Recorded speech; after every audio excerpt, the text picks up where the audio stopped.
Welcome to the long-term podcast. Oluwapelumi, Ashani, everyone. Hey everybody, how are you? Yeah. So, what was the spark that first drew you to entrepreneurship, and how did your journey begin?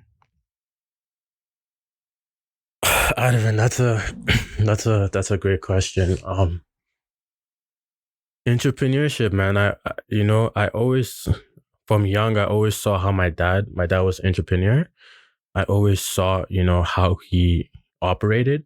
And plus I'd always be in his office, spend some time with him while he's making calls, see the way he is with all his other business owner friends.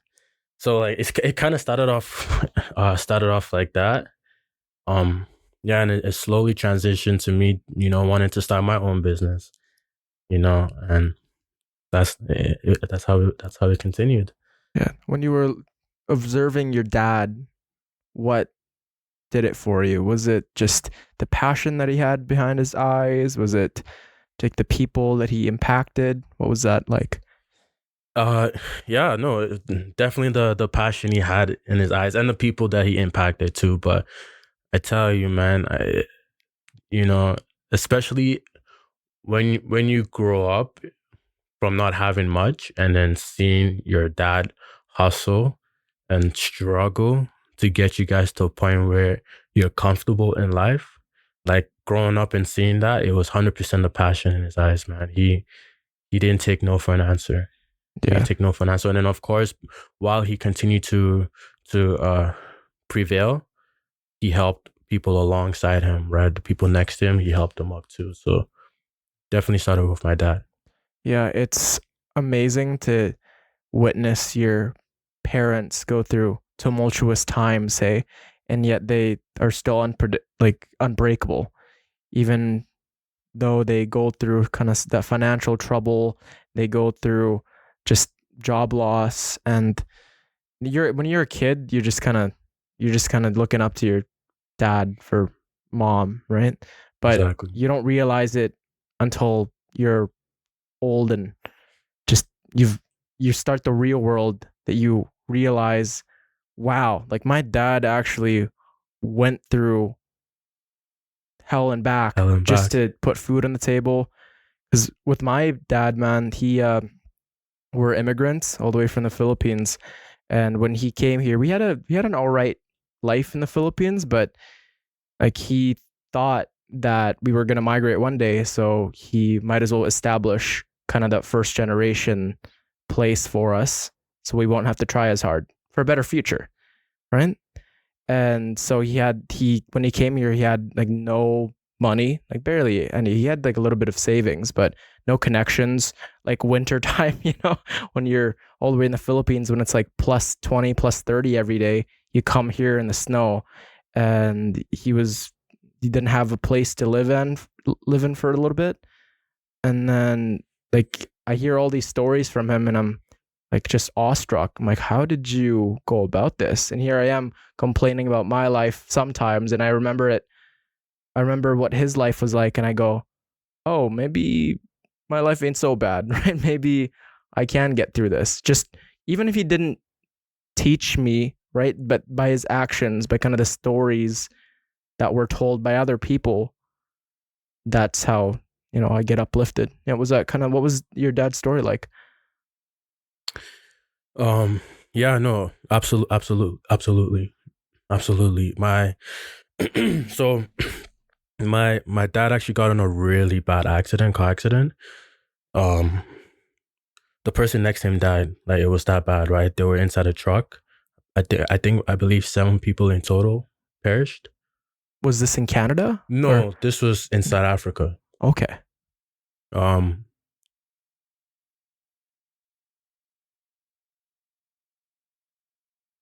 yeah, no, 7 people perished inside of that bus, and uh, yeah, that was a big point in my life where I saw, the steps of not really what life really is, but things you need to do, right, to keep moving on. Because he was in the hospital for about a year. They had to, take different meat parts of his body to attach to other meat parts of his body just so there's enough. You know what I mean? It was horrific to say the least. advent. So fast forwarding after that year, as soon as he became better, that's as soon as he first like that's he's just started his own business right on there. He was selling jewelry on the street, right? He was selling jewelry on the street of Johannesburg, uh, Brown Fountain to be exact. That's the area. And you were born by then? How old Yeah, were yeah, you at yeah. the time? I was about Okay. 6, six, six. Yeah, six. Yeah. And do Um, you remember seeing him at the hospital? I saw pictures. I Mhm. saw pictures. My mom never wanted me to go to the hospital, Yeah. right? But yeah, as soon as he became better, he just went straight to starting his own business, and he was selling jewelry on the street. And I don't know if you know anything about Africa, but Africa is busy. It's a fast paced, economy, and for someone as young as I am, I really shouldn't be on the streets with my dad, seeing him sell jewelry, but he just always I just love to tag along. I don't know what it was. So yeah, I got to see a lot of life stuff at a young age. But even then, that didn't stop anything for my dad to hustle and hustle and hustle and hustle. And then eventually he got us to Canada, and he just kept on hustling to the point where I had good education, I had a good job, all those good things. So I give it to my dad for Yeah. sure. For sure. What year did you guys migrate? Oh, we came to Canada 2010. Oh, yeah, 2010. same as me pretty much. I was a year before, Oh, yeah? 2009. Yeah, yeah. Really? Yeah, yeah, yeah. It's yeah, it's so long ago, hey? And Yeah. it's just, do you still stay connected to the roots? Absolutely. Yeah. Absolutely.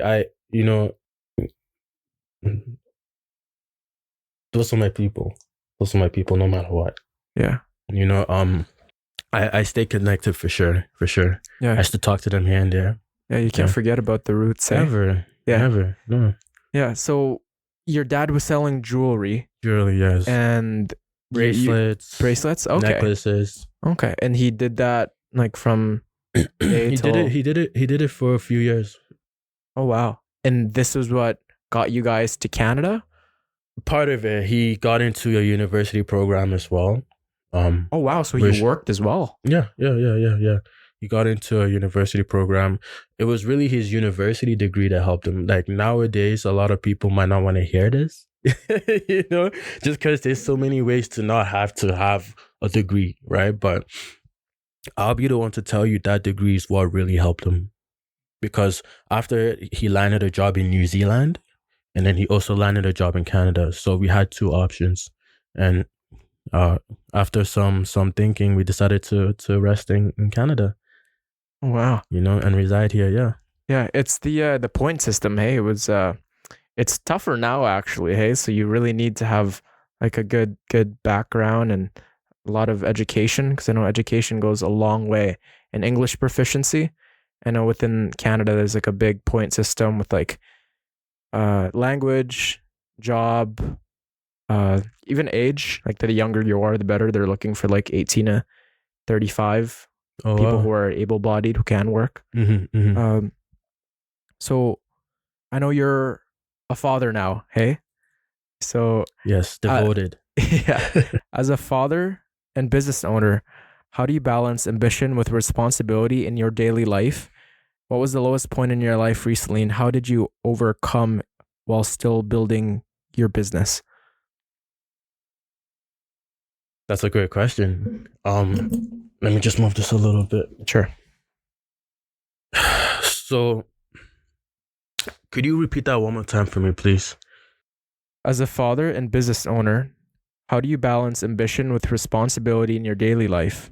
And what was the lowest point in your life recently, and how did you overcome it while still building your business? Right. So, there was a coach that mentored me out in Vancouver, and he told me this one thing that stuck with me forever. He said, no matter how busy you are, always make time for your kids, no matter what, and that stuck to me because originally before I did, start my own business and fully go into it, I was originally in sales, and I don't know if you know about sales, but sales, it's a lot of phone calls, a lot of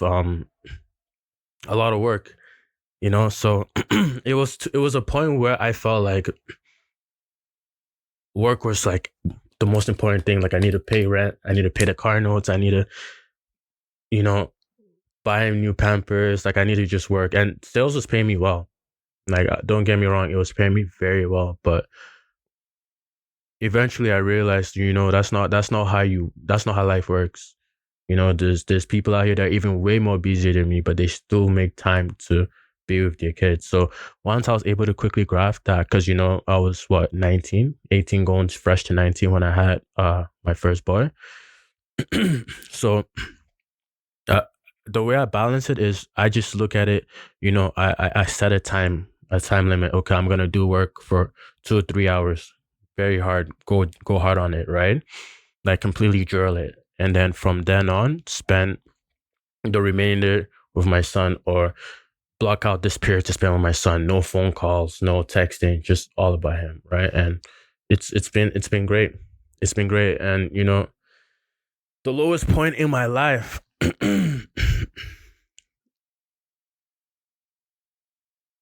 lowest point in my life, man. I've had a lot of low points. You know, and I don't really like to think about it, just because once you start thinking about it, you start thinking about the things you don't want. You know what I mean? But lowest point in my life was definitely, you know, it was the lowest point, but it was also the highest point in my life, if that makes sense. But it was when I moved to Vancouver.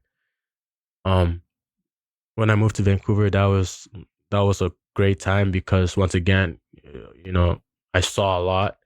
You know, I experienced a lot, but just being away, you know, living in a different city, apart from my son and my family, you know, and the lady that I'm with, that was pretty difficult for me, right? And I don't know if you know about flights and the cost, but it can cost $200 for a flight. Sometimes it can cost $1,200. You know what I mean? So it was a lot of going back and forth. And yeah, no, it was just it was really hard for me. You know, I was you know, took a big step to be my own man. Um, yeah, you know, and then of course dealing with everything, you know, with the separation, you know, of my kid's mom, that was pretty tough too, just because I had to deal with it. Have to fly back, have to go back to Vancouver, you know, I have a modeling gig or an acting gig, or you know, a photo shoot for the brand. You know, it was just a lot of back and forth. And I thank God that, you know, during all those times, I still had strong company around me, whether it was virtual or in person. That helped me a lot. But one thing I would recommend folks out there that are watching this is try as long as you can to stick with your folks. You know, just because you're 20 years old doesn't mean you have to go out and start your own life. You know, if they're still here to accept you, stick with them. And, you know, and same thing goes for if you have a child. If you have a child, no matter what the situation is with the partner, always make sure that you're there in your present. You know, you're present, because that's what helps mold the child. You know, he needs his mom or he needs his dad. You know what I mean? So like I said, it was the lowest point in my life, you know, in that regard, in that aspect. But it was also, I would say, one of the best time, because I learned so much. Even just having that alone time, you know, I learned so much, whether it was, you know, doing therapy, whether it was just sitting and looking outside in the view and just thinking about life and my past mistakes. And, you know, once again, I don't try to dwell on those kind of stuff, but it really helped, really, you know, really picture and fixate what I need to do moving forward.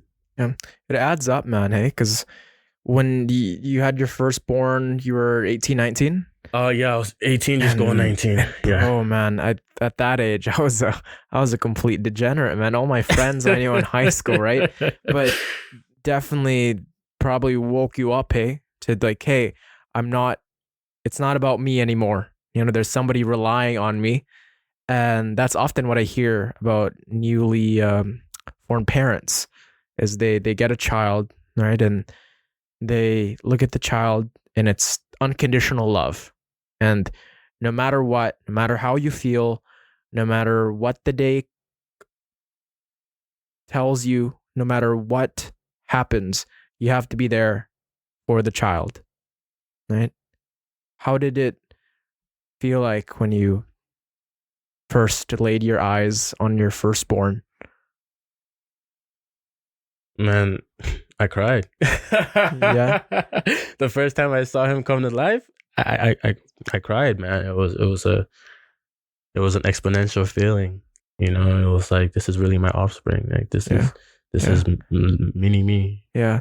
I've often heard that you don't become mature up until you have a kid of your own, right? And I mean, it makes sense from a lot of people I've talked to who have become parents, right? Because it's when you slack on life, like when all you do is just, okay, maybe you got a sales job, you don't show up for work, you get fired, so be it, right? Maybe I'll just have noodles. Maybe I just, I'll just move back in with the parents, right? But when there's a kid, you're thinking about, oh, kid's gonna start needing more diapers, food on the table, right? Kindergarten soon, elementary. There's a myriad of things that is required to raise a new life. And I I'd say it's for people, it can be freedom, right? Because you start devoting so much time to another human being. Whereas before that, it may be all just very selfish reasons for why you do the things that you do, right? Maybe you go into acting, you get into a job that you really like, and it's because that's what you like to do. But now there's a little bit of a narrative switch where, okay, I show up because I've got somebody relying on me, right? The moment I slack off too much and somebody else suffers, right? And there's just that sense of responsibility, right? Which I'm not a father yet, but one day I want to be, man. Do you have any advice for people that, you know, want to be parents or what to prepare for? And Yeah, no, absolutely. Absolutely. My number one advice would simply be just spend as much time as you can with your kids, you know, because you won't get that back. Once they grow up, they grow up. You know, they might be 6 months. In a blink of an eye, they can become 18 years old. You know, I would say spend time, but also, and this is from the bottom of my heart, I would also say don't have, I don't want to say don't have kids if you're not ready, because sometimes that's what you need to become ready to go through with life, if that makes yeah, sense. there's never going to be a perfect time, right? Yeah. Exactly. But I would say really take time and and discuss it with your partner, discuss if you're both on the same page, if you're both on the same level of understanding, if you both have an idea of where you want to go, you know, with life, and just honestly follow the Bible, you know, like before you have a kid, get married first. Travel a little bit, have a little bit of fun, you know, and then have the kid, right? Because once again, like I said, once you do going back, you have to spend as much time as you can. Yeah. You know, and from the beginning, I told you that I had a coach that told me this exact same thing. This guy's worth over $100 million. Right, his business brings in around 9 figures a year, based out in Toronto, but he was in Vancouver at the time being. He said, no matter what, no matter how far I go, my kid's my number one priority. If he has a baseball game, I'm canceling a meeting just to go to that game if it's at the same time. If it falls on the same time period, I'm going to his game. And I was like, wow, you know, for him to say such a thing and still be that successful in life says a lot. You know, after God, definitely have your kids and your spouse as second. They need to be second, you know. And yeah. Yeah. Yeah, dude, it's I've heard 90% of being a parent is just showing up, right? And you don't necessarily need to be constantly teaching them lessons or just constantly just showing them how to go about in life. If you're present and they know that no matter what they do, they feel that love, then that's enough. And that's ultimately some of the most successful people in my life. This isn't kind of the only way, but it's definitely harder when you don't have nurturing parents, right? But for people that have had unconditional love, who have felt it, it's life is definitely much easier. You know, like Exactly. I had a mom who believed in me before I believed in myself. You know, told me Exactly. stuff about, if they hurt you, you have the right to stand up and you have to be compassionate, but at the same time, you have boundaries, right? Shit like that, where it's like, oh, okay, you got to put God first and you have to keep going no matter what, because life's going to come at you. No, like, you won't expect it.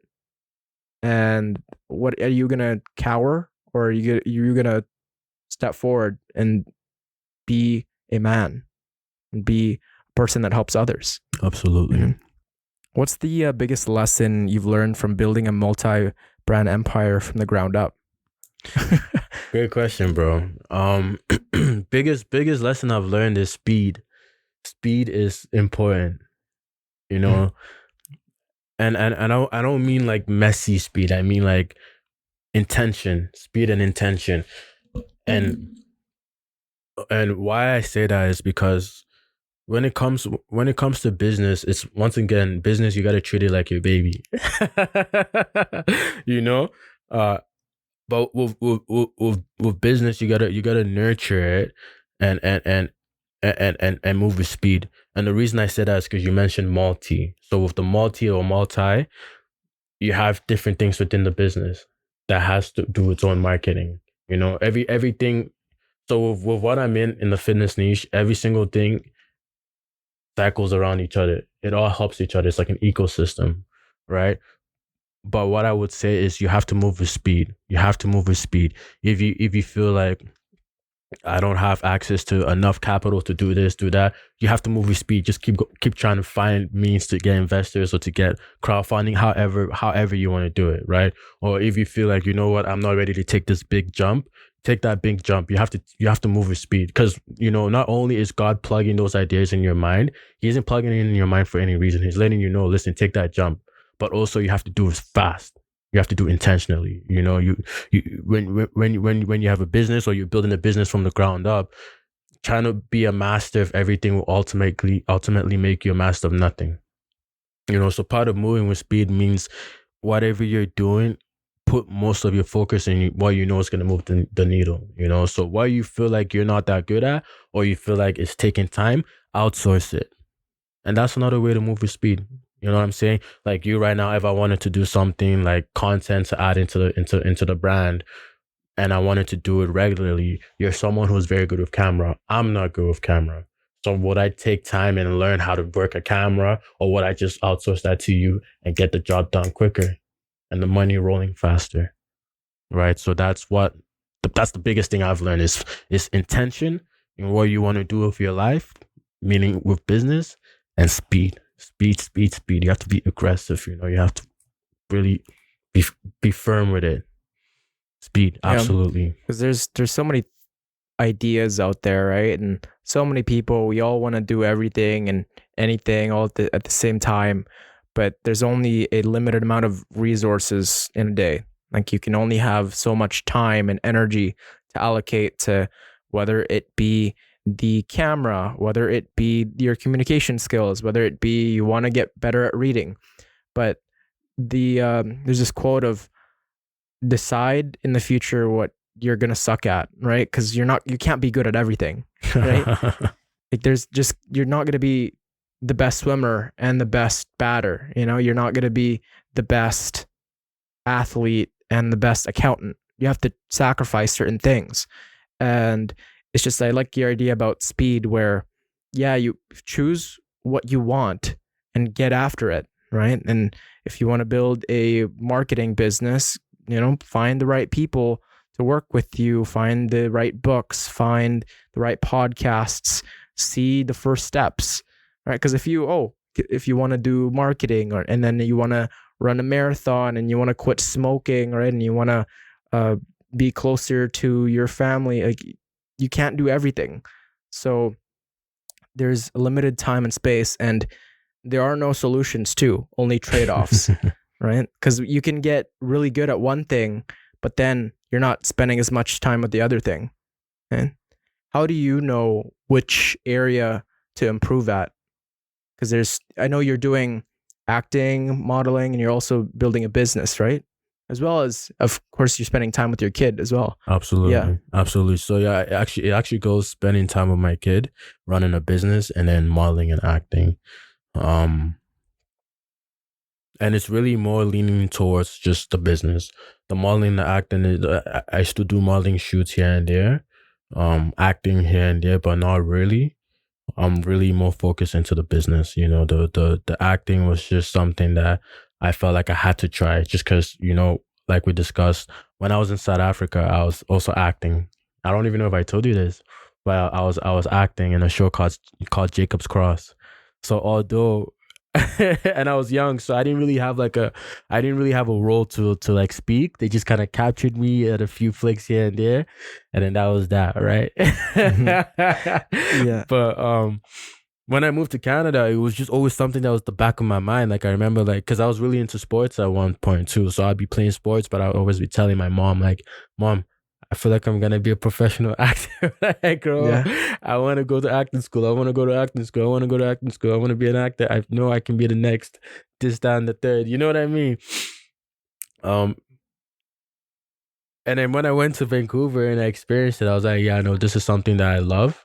But I feel like just the way I'm ordained and the way life has been, it steered me towards the business path a lot more. Because even before I moved to Vancouver and I was in sales, I still had my business on the side, which was a marketing agency. Like I helped other business owners, right? So business was just always something that I loved, but I just felt like, you know what, let me tap into what I used to do when I was younger, thinking that that's still something that is my path. I couldn't say the same thing now. So 100%, my son and business, those are really the things that I'm doing for. And then to know what I need to improve on is really just I I I always like to say that I want to know everything. So when I do outsource it or I do delegate tasks to other people, I know what I like that they're doing. Right. So I always try to improve on every aspect of the board. Like as much as I say outsourcing it as quick as possible is good. I still try and find some time, whether it's late in the evening, to learn more about meta ads or learn more about PPC, Google Ad Play, or learn more about how influencers create their UGC content, or learn more about things like that. Like I still try to improve on all aspects, even though I know I'm not gonna be the one that's really on that portion of things, right? If that makes sense. Yeah, no, it's great to have like a general idea when it comes to kind of the topics that you're involved in. Because let's say you're running you're CEO of a fitness community brand, right? You still need to know what's kind of comfortable with the clothing, having it worn it yourself, and you still need to know the demographic when it comes to tennis or swimming.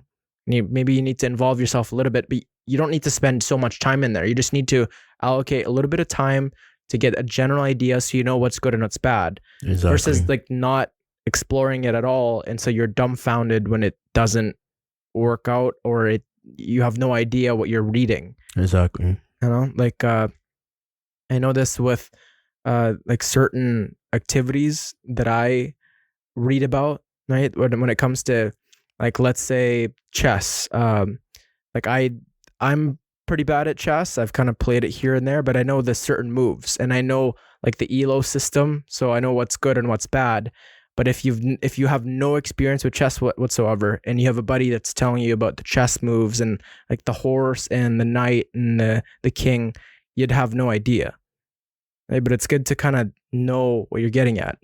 And with running a multi brand, what's your company called? So it's called lifestyle clothing. Lifestyle clothing. Lifestyle clothing, lifestyle activewear. Yeah, trademark this lifestyle. It's a premium fitness clothing brand for male and female, Okay. right? And Yeah. yeah, we, speaking on fabric and having a touch, we pride ourselves on having some of the best fabric in the space, right? A lot of breathable room, right? It has great functionality. It's really great. It's really great. And our advice, once again, the viewers, they do end up checking out this amazing podcast to take some time and check out our store. Yeah. Yeah, Lifestyle. You guys, lifestyle do you activewear. have a website? Yes, we do. Yes, we do. Yes, we do. We're actually opening up a store too in the city. I Oh, can't, dope. I can't really go too far into it, but you know, we're gonna have both an online presence and a physical presence very, very soon here. Dope, man. I'll promote the shit out of you. I'll come to the debut too. Thanks, buddy. Yeah, that's dope, man. Yeah. I'm praying for your success. Thank you, man. Likewise. In what ways do you think your entrepreneurial mindset gives you a unique edge in the entertainment world and vice versa? You know what? That's a great question, because one thing about acting is you you learn you learn people pretty quickly. That's one gift that you learn about acting. You learn how to read the room a lot faster, right? So what gives me a competitive edge, I would say, is when it comes to business, for example. Once again, like, I've already seen how my dad operated, and he's pretty aggressive with the way he is with business. So I've seen that part of it, right? But then I've also seen business owners that are quite gentle, so I've been able to kind of grab it all and fixate it and make it my own personality when it comes to business, right? So what I mean by that is, going back to acting, everybody's acting, essentially. That's what it is. Every day you wake up, people are outside, people at the mall, people at shopping, or whatever it is, right? Everybody's acting. You meet someone for the first time, they're acting. I guarantee you 99% of the time, that's not how they are. When, they're at home and they take off their socks and they're finally comfortable. Everybody's acting. And that's one of the biggest lessons I got from being in Vancouver, is everybody's just acting. So, it's really who can act the best. You know what I'm saying? When it comes to business, who can act the best? Even when you look at it like other stuff, like musicians, for example, right? Or artists, for example. A lot of the times, what they're saying isn't really what it is. They're just good actors. And then sometimes you get some actors that are better than some other actors, so they have that competitive edge. So I feel like, just the fact that I've taken acting classes, I know how to mirror people's behavior, and I know how to like a lot of stuff in the acting world. There's a term that we like to call it, but having that, I feel like, is a competitive edge, just because I'm quick with knowing what I need to do, how to say this, how I do this, the way, like, people pay attention to little details, those little details that take you far. And then same thing with modeling. If you want to put modeling into the business world, dressing up professionally, or dressing up in a way where you look presentable, where, with modeling, it's always first impression. You put that into business, it's always first impression. So I look at that too, when I was in modeling, the way people used to dress up, or, the kind of outfits that I would put on, like, I use that in a real life sense too, meaning that with business, I dress up professionally to look good, right? So same thing with modeling and business. I put that together for sure. Yeah, For I sure. like what you said about how everybody's acting. And yeah, you're right in a way where when you talk to your mom, you're a certain role, right? When you talk to your kids, when you talk to your teacher who you respect or who you don't, right? There's like all these little iterations too that, oh, do I have more respect for that person the day before? How am I feeling today? Okay, did this comment work? This joke he finds funny. Okay, we connect on this. And there's all these different things that we don't even put into conscious awareness of, like, the commonalities, the differences, and, oh, that topic, they didn't really resonate with it, so I'm not going to drop that topic. But learning this with acting too is, I've never really had any acting experience, but I'm obsessed with some certain actors and how they go about it and how they learn their techniques. And there's certain actors that go and really embody the experience of the role that they've acquired, which I think Heath Ledger did it with the Joker, with the Dark Knight, and he really immersed himself with kind of being the Joker, and it really affected his mental health. But and there's this quote of like, be careful who you pretend to be. You know, that's another thing. Yeah, you can pretend to be a very confident person, and over time, you fake it until you make it. You will become confident, right? That's it. And of course, you have to back it up with evidence, because I have met people who are very confident, but they don't have anything to back it up. You know, a little show. Yeah. It's all for show, right? Yeah. It's all an act. But if you back it up with results and you're actually caring, compassionate, and you uplift people, then yes, you're gonna get a lot of respect because you're a great person. And it's just, and that's why I say there's bad actors and there's good actors. The good actors are the ones to back it up as well. Mm-hmm. Absolutely, yeah. The bad actors, you could kind of just sense it, hey, from the get-go. You know, oh, this guy's full of shit. Like they'll say one thing, but it doesn't really add up.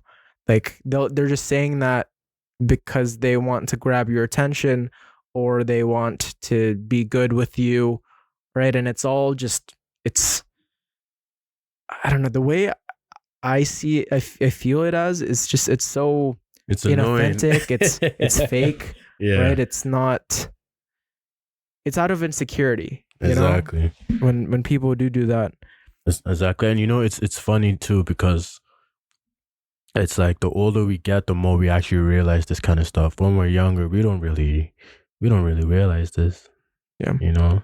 Yeah. Now I'm kind of skeptical, like especially when that person has another wild story, and then they see. I'm okay with if it's like they're just lying to get a reaction out of me. Like, oh, okay, whatever. As long as they're a good person. But when it's a story that's made up to make themselves look better and put other people down, then when I'm like, okay, I don't want this person around me. But certainly I still have some friends that just make shit up. I don't, like, buddy, you don't have to make it up. And I don't want to confront them, right? And depends how close we are. Yeah. Right? But it does happen, right? I mean, are they really your buddies if you don't confront them? Yeah, that's true. Depends how close you are, and depends how far it is. Like if it's like some chick that she talked to or he talked to, and you know, okay, maybe they can. I've never seen her, right? But if it's something that actually means something to the friendship, then yeah, of course, right away. You know, it really depends on what works and what doesn't. Yeah, and a lot of it's feeling, right? A lot of it's just, okay, is this the right time? Maybe this person's going through a tough time. Maybe they just want a little bit of validation, right? Right. Right. What has been one of your most memorable transformative experiences on set or in front of the camera? Oh, bro. What's his? I'm trying to remember. What's his name? Is it Castillo? He's from Chile. He acted in The Last of Us. The main guy. Pedro Pascal. I said what's his last name? Pascal. I said Castillo. Yeah. Casio watch. No, I met him on set because I was in an episode of The Last of Us. That was a really cool moment, and he was humble as well. Were you a zombie or were you? No, I was one of the soldiers actually. I was one of the soldiers. Yes, I was one of the soldiers. You have to show me, man. I got you, bro. I got you. But no, I met him and I shook his hand, and obviously, me being me, I quickly asked him, you know, what's one advice you'd give someone who's wanting to be an upcoming actor? And his answer was, just don't give up. You know, just don't give up. You know, so that was a really cool moment. You know, I also saw Amber Heard. Yeah, I also saw her as well. I didn't get the chance to speak to her, but I saw her. Did you ask her about Johnny Depp? You know what? I you know what it is?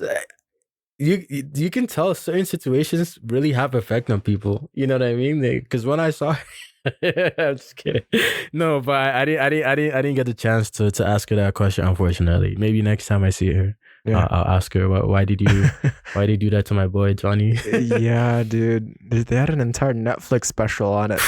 Bro, Because and I need to watch. yeah, no, 100%. But yeah, that was a big deal. But my all-time favorite was when I met Idris Elba. How's that? That was fucking insane, bro. It was, and he was with his wife too. I think her name's Sabrina or something. I don't know what her but he was with his wife too, and same thing with him. I didn't really get the chance to speak to him just because there were other people around and they were looking at some sort of stuff. But I saw him. He saw me. I think he saw me. And that was another pretty cool experience. Yeah. Yeah, no, I was just on TikTok and I watched I don't know, I went on the do you remember the give me my money trend? Yeah, There's just one give me with my money. yeah, there's a trend with Idris Elba did it with his and he was the victim. So Yeah, just give me my money. Yeah. yeah, that was really funny. No, it was Yeah. insane, man. And, Yeah. and you know what? I won't even just say it's meeting um big name celebrities. I feel like another thing was just getting to experience the experience. Yeah. You know what I'm saying? And what I mean by that is getting to experience what it feels like to even be on set. Because the last time, remind you, like the last time I was ever on set was when I was young, when I was in South Africa, right?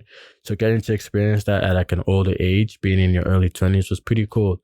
You meet some of the coolest people ever in the entertainment industry, like the modeling, acting, music, all that. Like that's what you call entertainment industry. And then like you meet some people that like I don't want to say regular people will not be like, but that's the truth.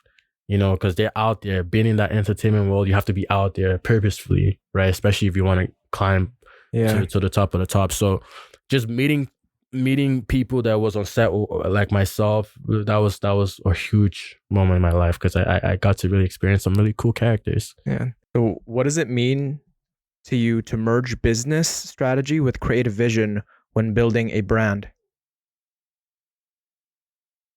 So I'll put this back into perspective once again. When it comes to building a brand and having a creative mindset, I feel like that's how you differentiate yourself from the rest. If you look at big top names like Bill Gates or Dan Cote, all those people, they thought outside the box, right? They had that creative mindset, whether it's, you know, doing something extravagant for the marketing or, you know, being creative enough to find other people with a creative mindset like yourself to take over a task, right? So I would say being creative and merging that with business is crucial. Actually critical. Very critical. Very, very critical. I feel like those are the top people that, look at my competitors, Lululemon, for example, right? I don't know if you know about how he got his name, but he got his name because he felt like, Japanese people couldn't pronounce it properly. They can't pronounce L's. You know what I mean? So it's like, and as much as he got canceled for that and like deserved it or whatever, it's like, but look at where the brand is today. It's a multi-billion. You know what I mean? So what I'm trying to say is you have to be creative enough to really have a business that lasts long, for sure. How long has your business been It's up and it's running? it's been about a year, now. Yeah, we were I would say I'll say 7 months, but it's been about a year altogether with just like planning and grafting and coming up with designs and trial and errors. Now that I feel like we have a proven method, it's been about 7 months. 7 months, yeah. And if you could go back to the first week, what would you tell yourself? I'll tell myself, man, go to bed. It's 2 a.m. Yeah? It's 2 a.m. Go to bed, bro. Why you up? Like, what's going on? You know what I'm saying? Your stomach is rumbling. You know what I mean? Go eat, go grab a snack, and go to bed. And get your 8 hours of sleep and try again the next day. Because In the beginning, man, the first week, second week, I was up like up all night doing designs. Because I am the founder, but I did do it alongside one of my very close friends. He's Filipino actually as well. Oh, His name is Mark. dope. Yeah, shout out to Mark, man. I love that Mark, the guy. goat. Great dude. He's actually in the Philippines right now as we speak.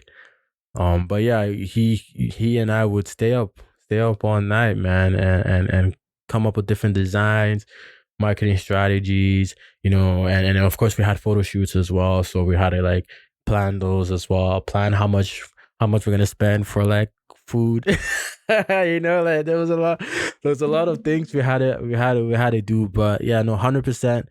He and I, we both just stayed up all night trying to reach out to venture capitalists, trying to reach out to government for back loans. Like we were trying to do it all, man. So we were up all night. But if I can go back, I'll just say, you know what? It was a good thing you did that because it brought you guys further. But at the same time, like you don't have to sacrifice your sleep. As much as all these other people might say, if you wanna be successful and have freedom, you like sleeping is something that it shouldn't even be a word in your dictionary. But I would say that sleeping is very critical, very very critical. And once again, if you look at other top entrepreneurs or inventors, they will let you know that they have at least 6 to 8 hours of sleep. Yeah. Like Mark Zuckerberg, he 8 hours of sleep. Jeff Bezos, 8 hours of sleep.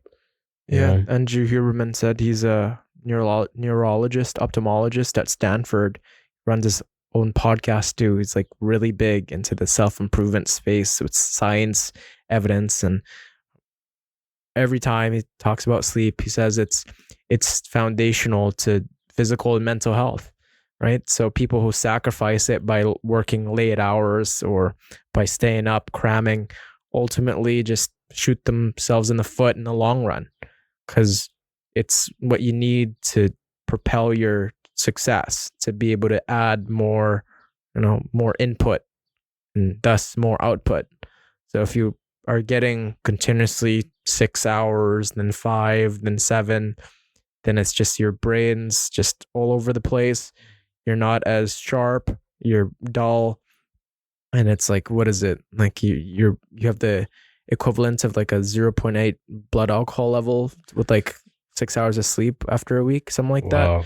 Which is, I've for the longest time I sacrificed sleep just so I could watch videos, right? Just so I could stay up and Oh, do wow. whatever. And it's like then I Mm-hmm. just feel so dull the next day.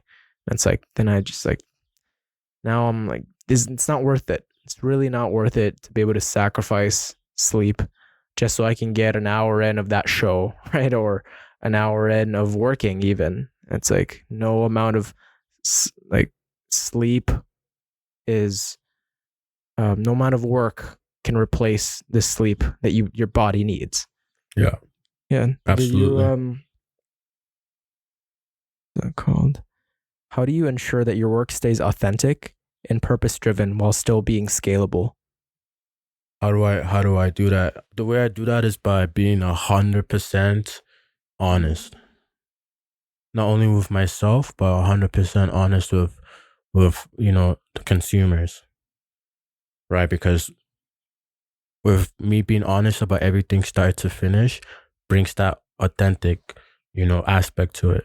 So the way I choose to be authentic is by being 100% honest with business, no matter what, no matter it's staff pay or whatever it may be, just being 100% honest, 100% honest with the investors, 100% honest with everybody, right? So that's how I choose to do it, because once someone sees that you're honest, they want to scale with you, because once again, you need a team. To scale, you need a team.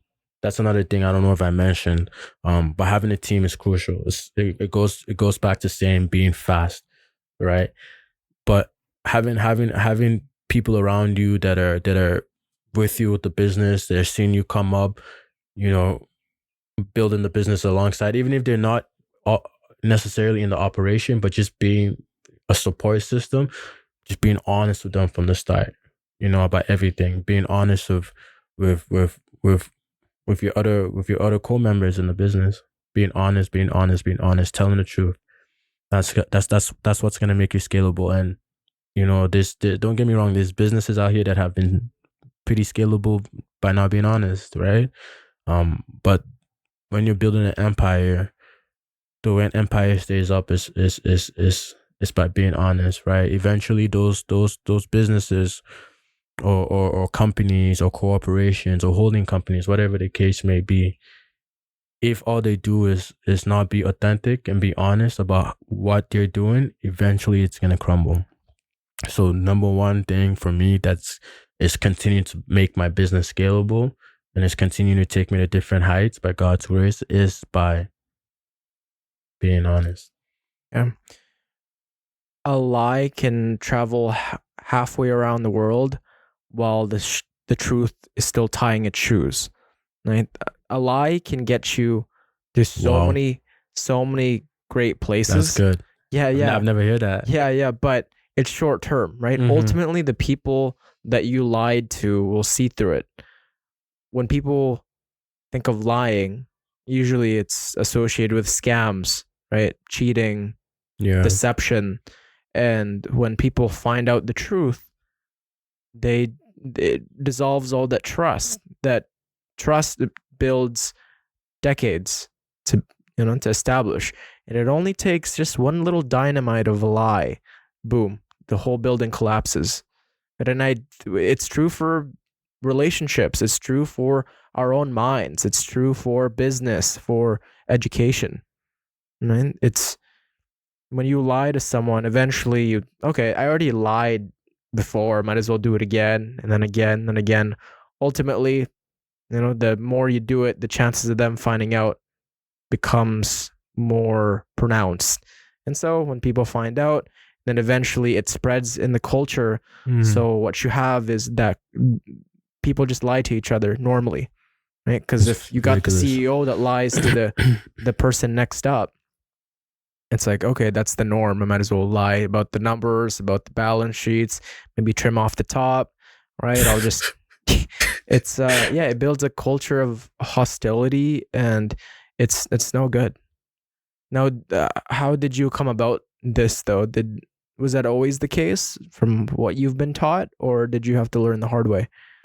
You know what? I had to learn the hard way. And it wasn't even necessarily like a lesson that I went through. It was a lesson that I saw someone very close to me go through. You know,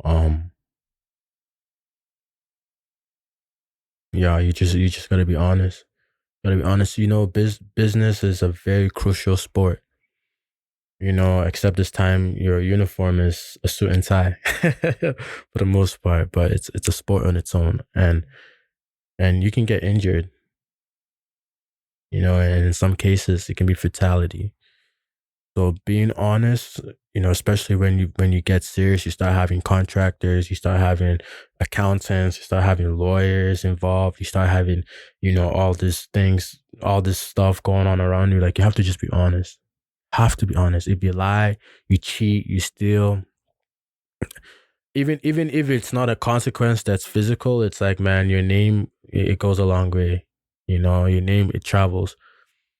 It travels. It travels. It travels. It travels. So being an honest businessman or business lady, it's very, very crucial. Yeah. Very crucial. I think, I would argue that that's probably the most important thing before anything else. Just being honest in business. Yeah. Well, how you do anything is how you do everything, right? Exactly. And when you do this one thing, what's stopping you from, taking people for granted? Because, oh, you already lied. So what's that? You're just going to lie to people, just cheat. And what's stopping you from, stealing when you're already doing that? Eventually, you build up this identity that you don't even respect, right? And Yeah. if you don't respect yourself, why would you respect others? Why would you respect the world, right? When you Exactly. don't even give it to yourself, because it's so much harder to prioritize the truth, because it's uncomfortable, right? A lot, like, we would much rather kind of put on this filter and put on this image, right? Acting. Of, yeah, act of Mm-hmm. who we're not. And yes, to an extent, we do act in the way that, okay, I'm going to be respectful. I'm going to choose certain jokes. I'm going to choose a certain outfit to this. But at the same time, you also need to prioritize what makes you feel fulfilled. Like, who really are you when you're presenting to the people? Like, yes, you're acting, but is it rooted in kind of the true essence of yourself, right? And this goes with business. Like, are you going about the world and the people see you for who you are, and can they see past kind of that image that you put yourself up? Because I think vulnerability is one thing that I love to preach, and it's what makes me the closest to my friends and family, right? That because we're all acting every day, and the moment you put down the barrier and people actually get to see kind of the ugly, where, oh, you blow up at certain things and you are insecure about this one thing on your face, or you have body dysmorphia, or you think you're stupid. It's like, you don't publish that, right? Like, part of, No. like, PR and business is, we all just want to be looking good, feeling Finished good. product. Yeah, the Yeah. finished product. But rarely do we, toss out all the grotesque things that are a part of us, which is a part of every single human being out there. I've never really met anyone who I've gotten really close to that was just perfect. Within every single business or every single endeavor, when it comes to their achievements, it was just rooted in, okay, wanting to be accepted and wanting to feel fulfilled, wanting to be happy, right? And we're all trying to get there, and sometimes it's never enough. We all just keep climbing. Sometimes we fall off, but going back to what you asked Pedro about, oh, what does it take to become the best actor, right? And he says, just keep going. And I think it's so cliche, right? Keep Like, going. Don't give up. but I think that's just what it is. No matter what are you gonna do, give up? Because, like, the thing that we all don't want to do is just to give up on life, right? That's like the ultimate kind of exit, which we don't want, in which we're all kind of thinking it. We all want to give up on the business, on the fitness routine. But then what? Then you're gonna be on your deathbed. Then you're gonna be wondering why, what if, could have, should have, And, Absolutely. and what keeps you going? What keeps me going? I want a better life, and I want everybody around me to have a better life too. I've seen life. I've seen life in the highest of levels of success, and I've seen life at the lowest level, of corruption. And I woke up one day and I chose that I want to live a great life, and I want to live a life to the highest that I can reach, you know. And to even add to your question, no matter what keeps me going, at the end of the day, going to heaven is what I'm most concerned about. Going to see the Lord Jesus Christ is what I'm most excited for. But that won't change the fact that I'm gonna do what I can on this earth to achieve as much as I possibly can. So what keeps me going is the fire in my soul, the drive, right? But also the people around me. Like I said, I've seen life, and I want them to experience life, and I want to experience life too. And lifestyle's gonna it's definitely gonna be something that accounts to that. Yeah, yeah, dude. When you think of the most successful person that you know, they'll also know a person that is most successful, and it keeps going up to the top, which Man. eventually there's a cliff top, Yeah. right? And even then, that person might still find a So person much. higher. Yeah. But yeah. the inverse is true. The person that you know is worst off right now knows a person that is doing the worst and doing the worst. And I think when I've traveled to the Philippines, and it's third world country, right? It's still, I still feel really connected to my family and friends there, but you get to see the level of poverty that you don't see in Edmonton, right? The government's not going to help you, right? There's people who have no families, no limbs, just out there begging for money, blind, deaf, and you wonder what got them there, because they were just a baby at one point, right? We all were, but they're just their reality is different, and I want to be able to help those people one day, right? And at the same time, I want to be thankful for the life that I live and be able to give back, because it's, man, I find myself often complaining, right? About, oh, like, I want to be more, I want to be more rich, be more loved, more fame, be better looking, be more fit. But at the same time, I forget about how fortunate I am, that, oh, I'm here. Like, I got a fulfilling life, lots of good friends, good opportunity, great gym facility. Because then at the end of the day, right, it just becomes normalized, because you just go, oh yeah, I got a business, or I got a podcast. I just got a podcast. You just take it for granted, right?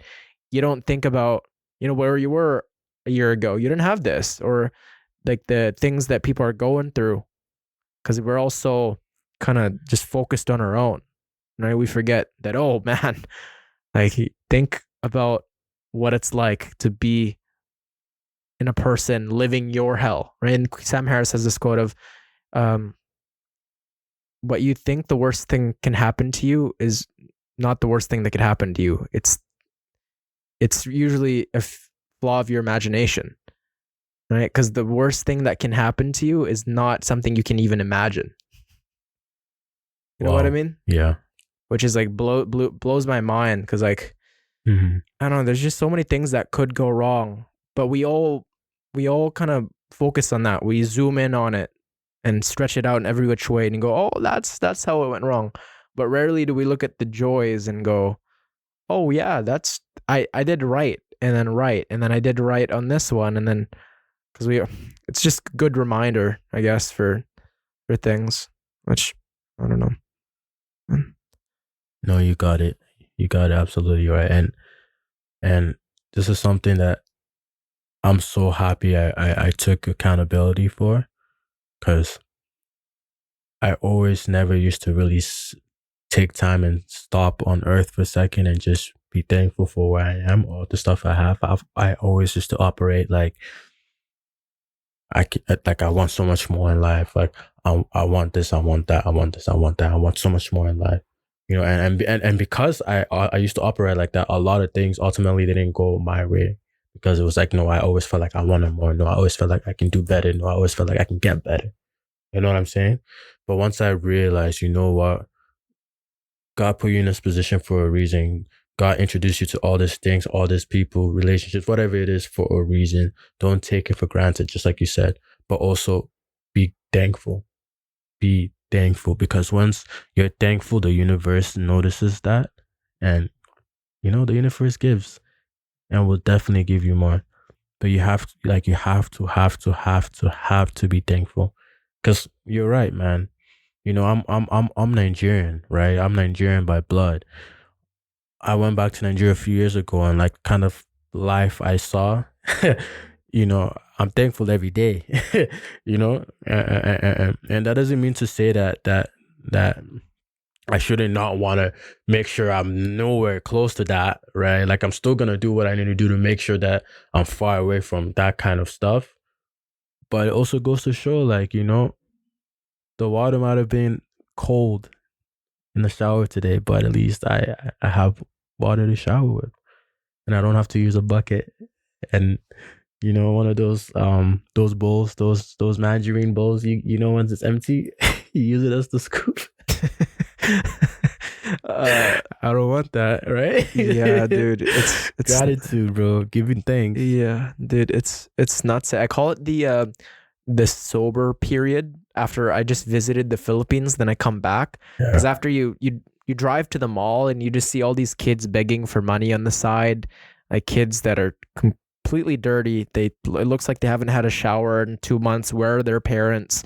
And why do they have a rash on there? And they're probably be getting pimped out. And you see that day to day. And then when I come to Canada, I'm just like, I turn on the shower, I feel the hot water brushing my teeth and the electricity filled house. And I'm seeing my friends. We go to the gym. It's like, wow, like this is something I totally forgot is a privilege. This is a absolutely. blessing, that God put us on this in Edmonton. It's so abundant in opportunity. Right. And what are some life tips you would like to share with other young, legit business owners? You know, I'm gonna say this, and I'm also talking to not only young business owners, but young business owners that have, kids, whether it's 1, 2, 5, 10, however many. If you are a young business owner, male or female, and you have a child, use that as your motivation. Use that as your motivation. Use that as your motivation. Don't give up. You know, steer nearer to God. Keep close people. You don't even need to have like a lot of friends. Like realistically, you really need just two or three that give you validation, but not only give you validation, let you know when you're wrong. And lastly, don't listen to people's opinions.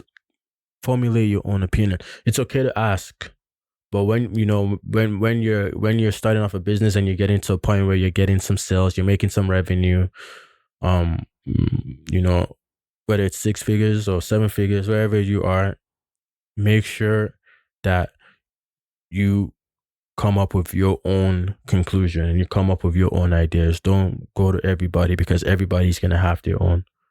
Right? It's okay to ask the closest people to you, but make sure that you're the one who decides what you're gonna do for your business. That's the tip and the life lesson and advice I would also give. And maybe I can even add on, like, try as much as you can to reduce, partying and drugs, right? Because it's a whole different thing once a kid's involved. Once a kid's involved, um, and you're with your spouse, just reduce that. Especially if you're serious and you're intentional about building a business, you can still have fun, but definitely reduce it when you're young. Because we're young, we want to still enjoy that. Reduce that and watch how you being more focused into your business will eventually give you the lifestyle that and the thrill and the high that you going to a club wouldn't give you. I'd rather go to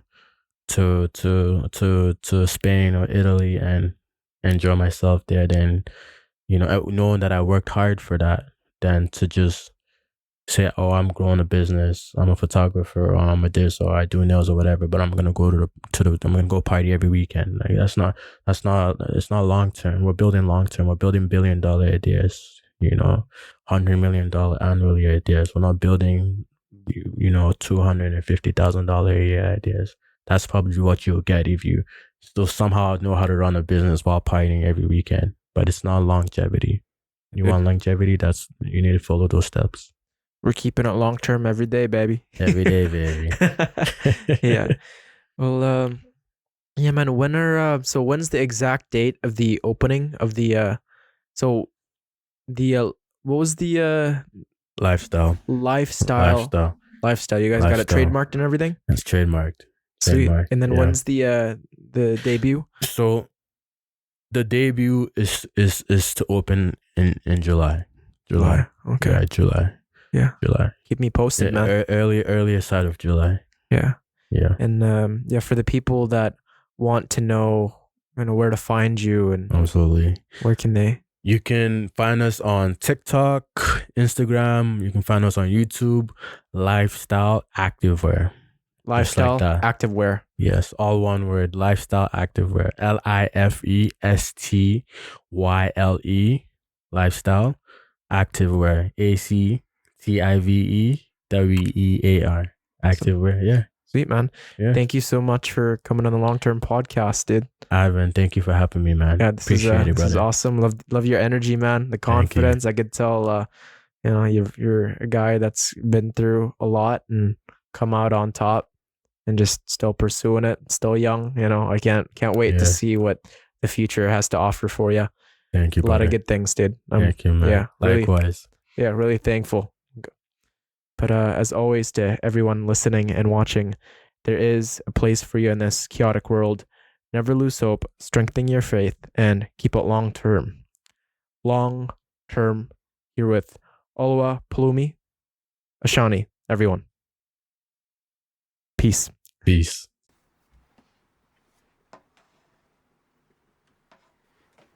Brother. Wow.